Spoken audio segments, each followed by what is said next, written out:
Hello and welcome back to the channel, and thanks for joining me in another of my little monologues, little thoughts that might gel with you, who knows. Before I get going in today's one, I want to firstly thank everybody who's been supporting the channel and those people who've been inquiring and buying my book, Biggleswick, The Town That Wouldn't Comply. It's very kind of you. We've got some events coming up where you might be able to buy them in person. Saves the postage if you happen to be in the area. More of that in due course. Meanwhile, I want to tell you quickly about another event coming up, but first, Healing Energy, a new book that is out by Michael Upstone, and it's the key techniques to optimizing your energy healing results. It is available now. Michael has been on the channel in the past, and he's very kindly sent me this book. I'm going to have a read of it and find out some more information about healing energy. That's all very interesting. He's also sent me this, which is a Chance Skener device, as far as I'm aware. I haven't even taken it out of the box, but it is a bit like a TENS machine, helps you deal with pain, as much as I know. And as you know, I've had some recent ailments, so I'm looking forward to giving that a test and letting you know whether it's worth buying or not, or investigating further. But anyway, thank you very much, Mike. Appreciate that.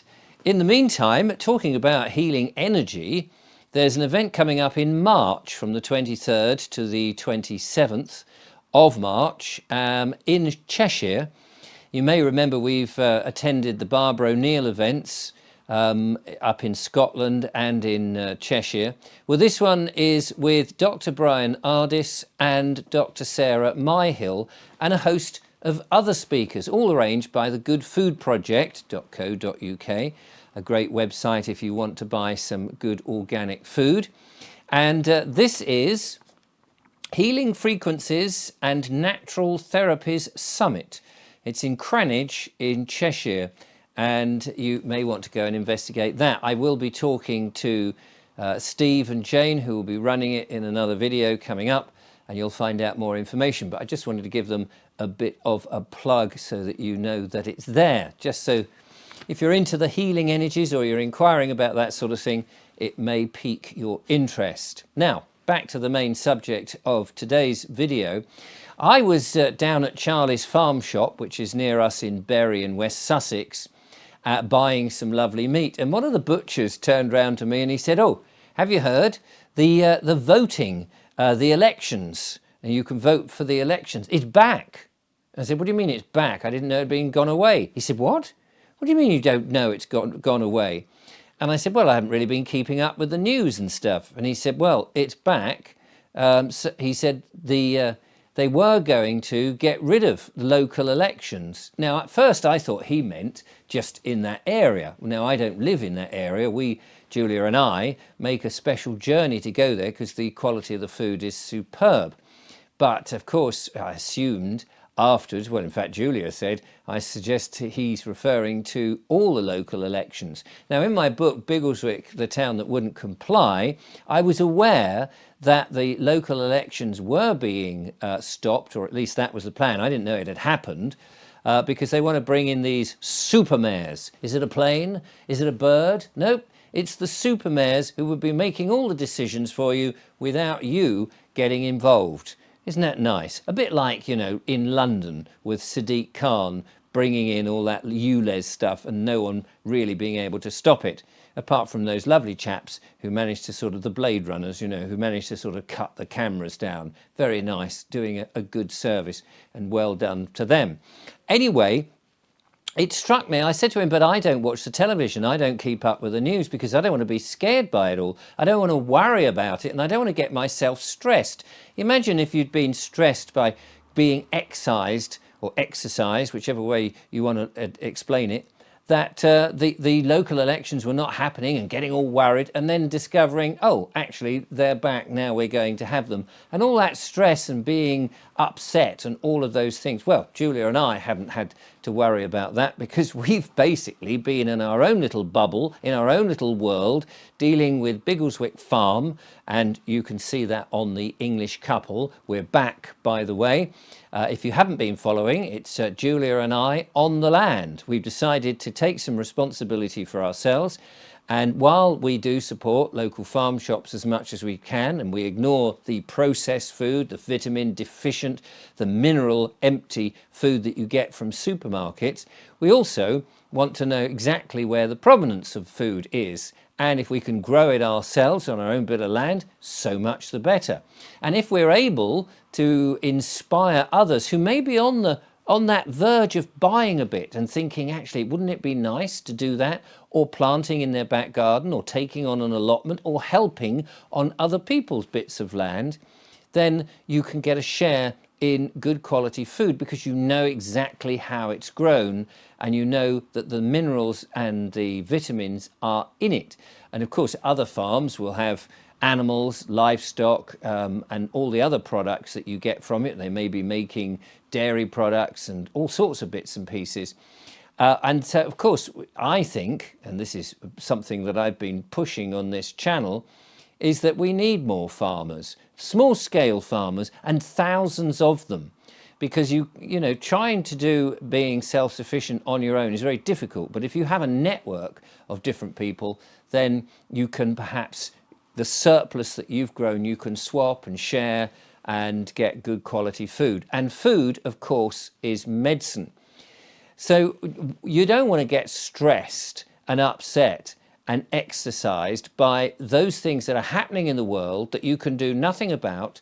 And we are, aren't we? We're getting involved. We're being distracted every minute of the day by what's being put out by the mainstream media, but also now on things like YouTube itself. And a lot of my colleagues are happily pushing out the things that are going so people can get worried. And I don't think that's very healthy for people. Personally, I want to ignore all of that nonsense because a lot of what they've said is going on hasn't happened. And I just want to have a nice, relaxing and calm life and live in the moment and be in nature. Now, not everybody would want to do that. Of course, I appreciate that. Not everybody can. People can't necessarily afford to buy a bit of land. But perhaps they do want to eat healthily and they do want to have a de-stressed life. And that seems to me to make a lot of sense. And we get drawn in.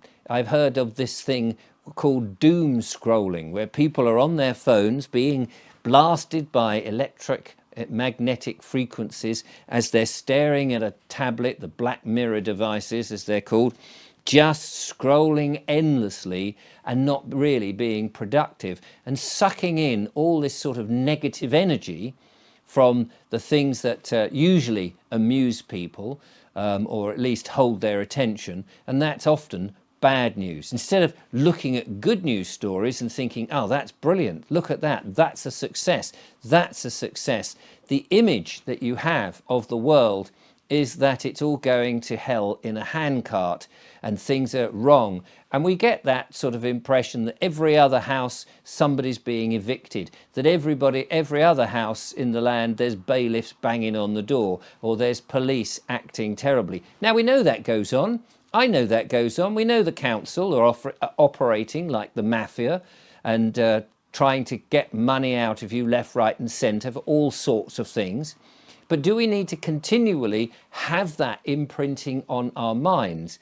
I do believe that the things we think about impede us or help us. And if it's negative, then whether we're manifesting it in a sort of spiritual way or whether we're just concentrating and having our attitude and our vibrations lowered so that we're feeling more miserable all the time, which of course misery will bring on ill health, or whether we are actually thinking more positively and therefore keeping our spirit high and our bodies active and therefore healthy, I think that's a choice that we have to make. But it's so easy, isn't it, to get distracted on the negative things in life, and it's very difficult to see where the silver lining is.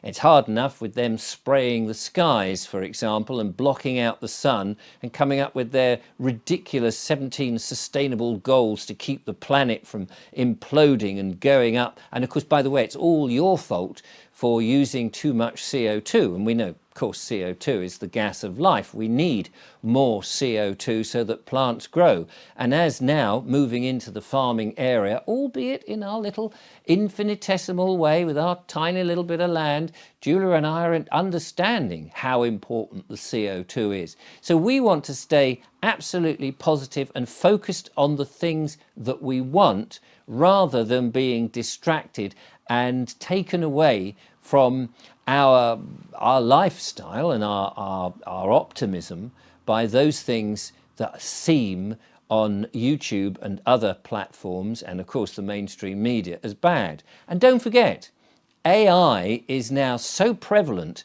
that you're watching stuff and you don't know whether you're really watching something that's genuinely true with real people, or something that now, with AI being so incredibly clever, that it's actually not true, not real, and not a thing to worry about in the first place.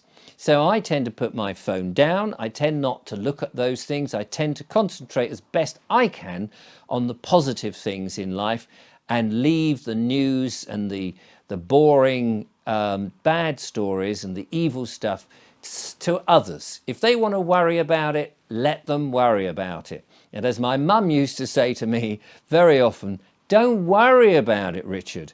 Concentrate on the good things in life, and that's where you're more likely to find they come about. That's just my opinion, of course. You're very welcome to carry on doom scrolling your life away and achieving very little for it. That's up to you. But I know where I want to be. Anyway, if you are interested in Biggleswick, the town that wouldn't comply, who decided they weren't going to doom scroll and weren't going to concentrate on the net zero policies and the 5G and the people spraying the skies and didn't want to consent to any of that, then just send me an email, richard@vobes.com, and I'll send you an email back to tell you how you can purchase a copy. It's not on Amazon and all these online retail books and places. You just have to get it direct from me. You'll get a personal message in the book, and it will be posted as near to first class, tracked, whatever, depending on where you are in the world, of course. But if you're in Britain, it will get there very quickly. And people have been telling me that they've enjoyed it, that it's amusing, that it's got lots of truth bombs in it, and it's a bit of fun. But hurry, because stocks, as they say, are running out, and I've got to make that decision very soon whether I print up some more books or buy a tractor for our land. And at the moment, the lovely Julia and I are very interested in a little tractor to help us do our farming. Anyway, that's it for today. More on the energy healing. Of course, do check out the Good Food Project and all of that, and I'll speak to you very soon. Till then, goodbye.